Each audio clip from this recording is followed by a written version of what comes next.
Paddington had never been shopping in London before, especially at a store like Barkridges. Equally, Barkridges had never had a customer quite like Paddington, especially in the gentleman's outfitting department. "We would like some bear's pajamas, please," said Mrs. Brown. "Bear's pajamas," repeated the assistant. "Has Madam tried something in government surplus?" "Indeed not," said Mrs. Brown. "I've never heard anything like it. Have you, Paddington?" "Never," said Paddington hotly, and he gave the man one of his special hard stares. "Yes, sir," said the assistant. "At once, sir." "He's been sleeping in his duffel coat," explained Mrs. Brown, "and we don't want that." "We certainly don't," agreed the assistant.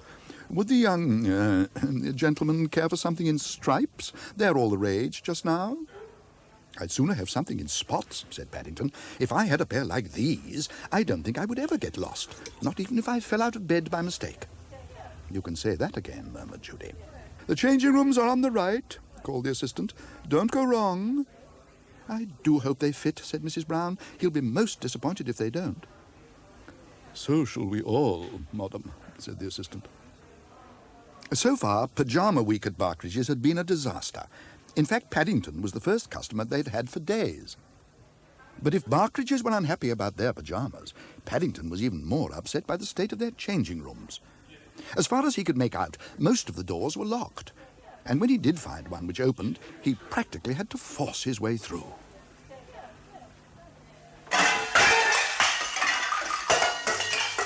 On the other hand, once inside, it was all very different. It was more like the inside of a house, and he was most impressed.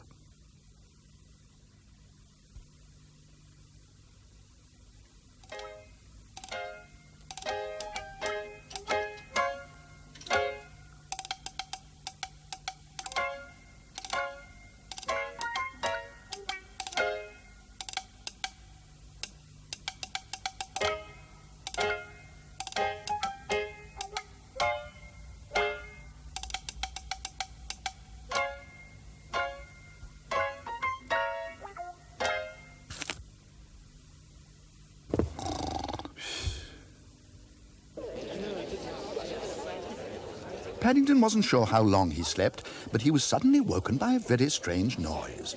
It sounded just like rain, but as he looked out of the window, he had yet another shock.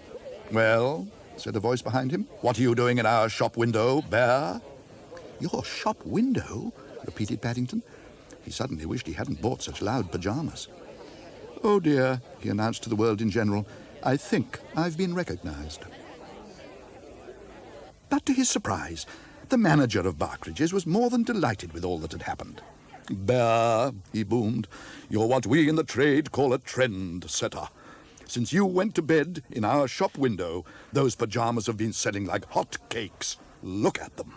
They've all gone." And to show just how pleased he was, he offered Paddington anything he liked to choose in the store as a present. Paddington licked his lips. All the excitement had made him feel hungry, and he was tempted to ask for one of the hot cakes the manager had mentioned. Then he caught sight of the very thing, some Wellington boots. "I'd like a pair of these, please," he announced. "If it rains the next time I'm in bed, it'll stop the ends of my pyjamas getting soggy. That would never do, especially now you've sold out."